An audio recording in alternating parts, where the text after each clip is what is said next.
Alright. Alright, so trick to recovering from pausing an experiment of this kind when you have a vacuum involved and low temperatures and stuff. Just keep this thing under vacuum and just isolate it and pull the vacuum next day. So that's what I'm doing now. So I'm going to do the dangerous, precarious task, precarious more, of turning the isolation valve. So that's this thing here, and I'm going to watch the thing drop. There, let's see some pressure go up. Let's open the valve.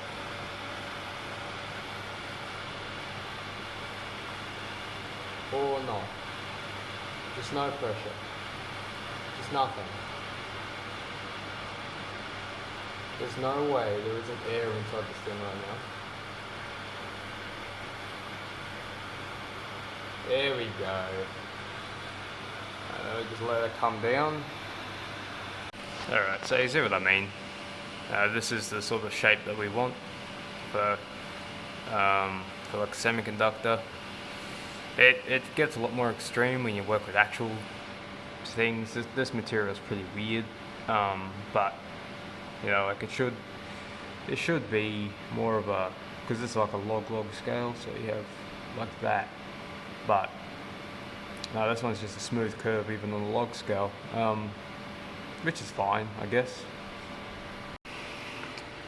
Alright, and turn the condenser on. Yeah, the computer finally fucking working.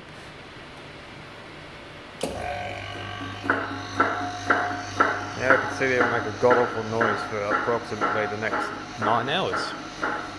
Because we've got to cool down from 205 right there, all the way down to 50. At least as far as I can get. I can get to like 100 or so, and then I start struggling.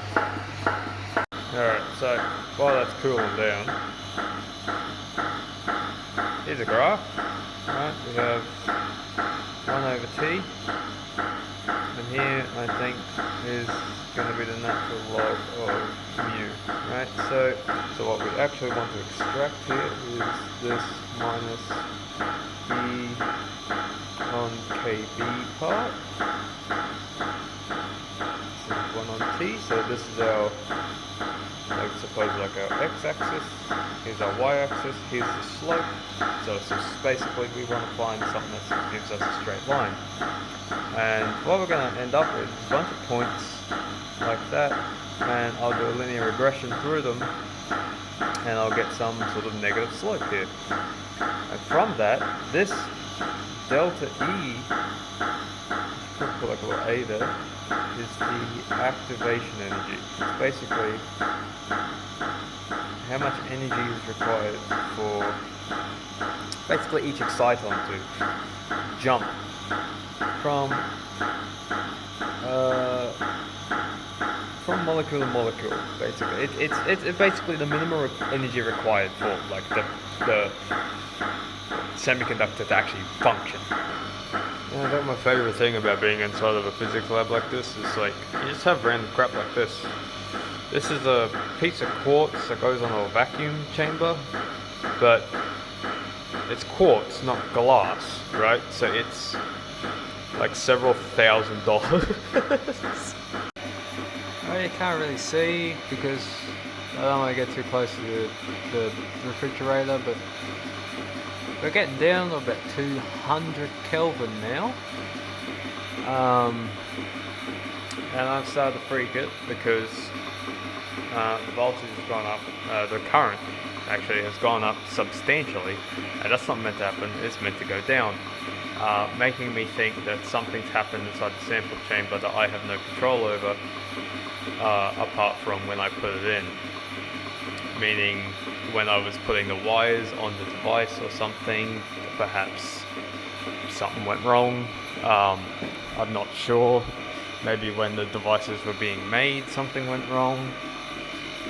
As you can see here, like, you got this silver paste, you know what I mean?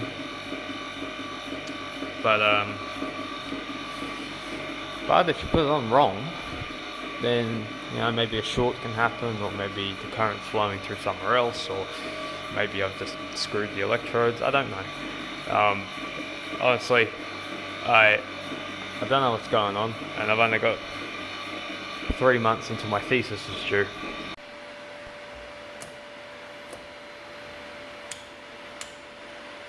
Shit. Right, so plug broke on the cryo. Yeah. This really is the physicist experience.